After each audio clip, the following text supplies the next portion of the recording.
భారతీయ జనతా పార్టీకి అనుకోని అదృష్టం లభించింది. వాస్తవంగా పార్లమెంటు స్థానాలు, రాజ్యసభ స్థానాల్లో అయితే కీలకమైనటువంటి అడుగులే వేస్తా వచ్చింది.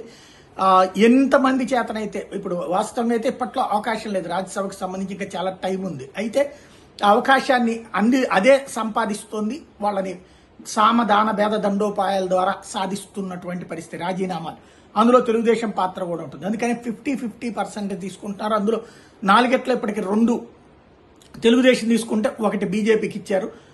ఆ విధంగా సాగింది. అదే సందర్భంలో ఎమ్మెల్సీలకు సంబంధించి అందులో ఆ సందర్భంగా అక్కడ కోటాలో వీళ్ళకి రాలేదు, జనసేనకి రాలేదు. దానికి బదులుగా రాష్ట్ర మంత్రి పదవితో పాటుగా ఎమ్మెల్సీ జనసేనకి ఇవ్వడం జరిగింది. అది నాగబాబు గారు అది పంచుకున్నారు. అదే సందర్భంలో ఇప్పుడు 5 4 తెలుగుదేశం పార్టీ 1 జనసేన తీసుకుంటుంది అన్నటువంటిదే నడిచింది. ఎందుకంటే అసలు బీజేపీ ప్రస్తావనే రాలేదు.